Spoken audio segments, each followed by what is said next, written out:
Welcome to the Attention Seeking Podcast. This clip is on ADHD, a world of contradictions, our paradoxical tendencies. I've been reading an excellent book this week, ADHD 2.0, by Drs. Edward Hallowell and John Ratey. It's really illuminating, and it contains both academic and neuroscientific explanations of the condition, with a very optimistic tone, practical evidenced ways to help us cope and flourish with our conditions. Early on in the book, there's a section on the common signs of ADHD, which could lead someone to seek diagnosis, and therefore take first steps to understand themselves and the condition's effects on them. I thought I'd put a summary of these often paradoxical tendencies common in those of us with ADHD and share it with you. Unexplained underachievement. Often academic or work results simply don't match the innate talent, intelligence, and brain power shown by someone with ADHD.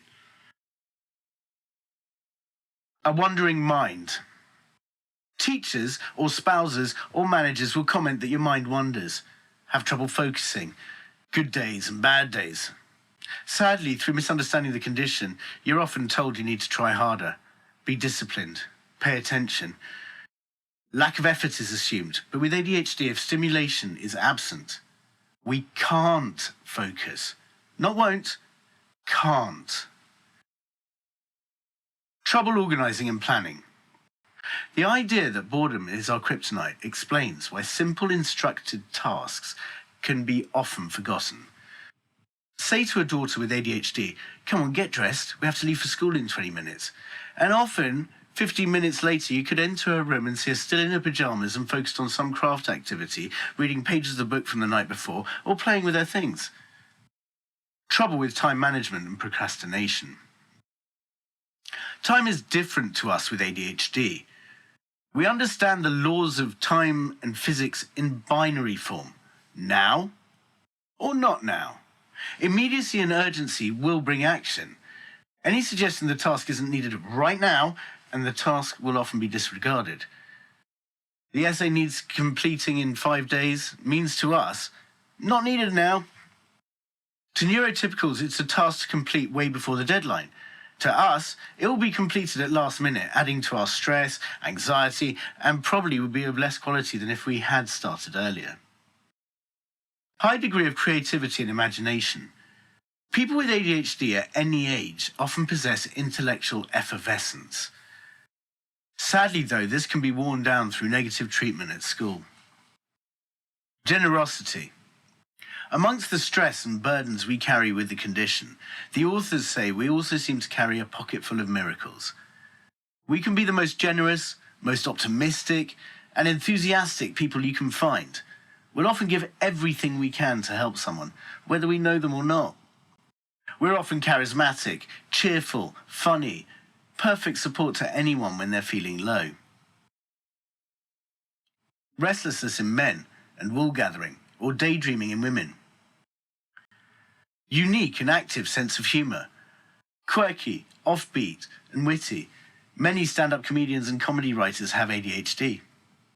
Exquisite sensitivity to criticism or rejection. Much research has shown rejection-sensitive dysphoria and emotional dysphoria in people with ADHD.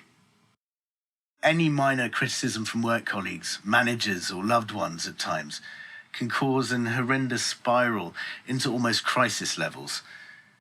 The ability of ADHD to cause fixation then will likely keep the negativity swirling around our minds. What caused this? Why do they think this? What's their motivation? What shall I do about it? This can be one of the most destructive influences of the condition, irreparably damaging workplace relationships and personal relationships. But at the same time, we exhibit the opposite too. We also exhibit, as the book calls it, RSE, relationship-sensitive euphoria. The slightest bit of encouragement, praise, affirmation goes a long way to motivate and fulfill us. Impulsivity and impatience.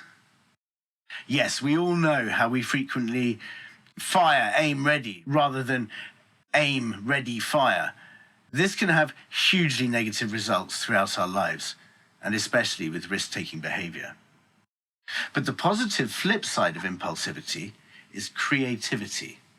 Creativity is impulsivity gone right. No one plans for creative moments and sparks. Our most impressive moments of genius come to us impulsively. An itch to change our conditions in life often manifests with a dissatisfaction with ordinary life. We have a need to supercharge it.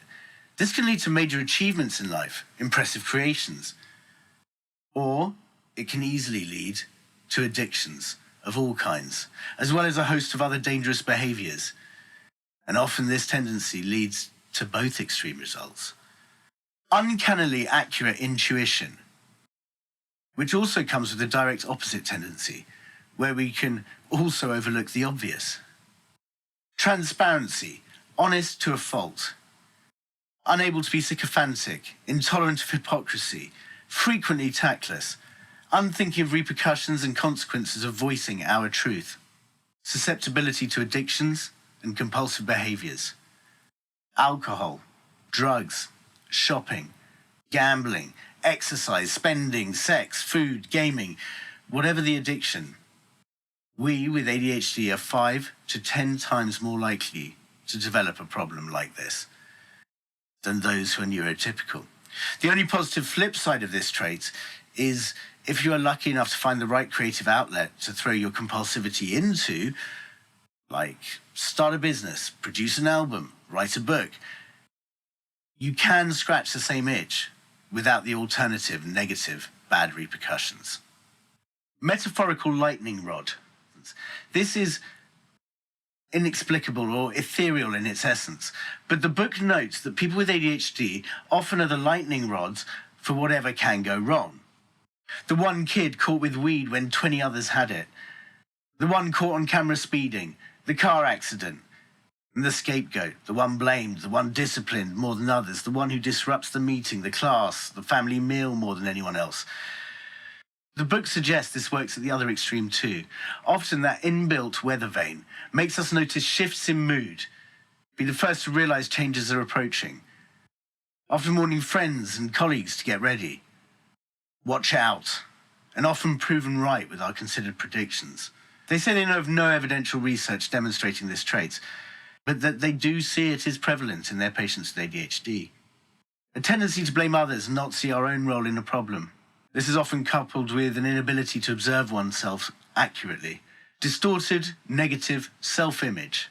Combine that inability to observe oneself accurately with heightened sensitivity to perceived criticism, add in the record of underachievement with a pinch of the judgmental treatment from others throughout our lives, and it's no wonder we have a distorted negative self-image. Low self-regard is inescapable. Mostly we see ourselves as what we see as our failures and shortcomings, not as others see us. The sense of shame, isolation, and low self-esteem is a distortion of reality and rarely matches what others think of us. But this overwhelming distortion of our worth is possibly, of all the traits I've listed, it's perhaps the most dominating obstacle to us achieving our goals or establishing long-lasting positive change. So that's a summary of all the major traits exhibited by those of us with ADHD that are listed in ADHD 2.0. If you want to comment or see more practical clips on handling the condition and some of these traits, just go to www.changehq.co.uk.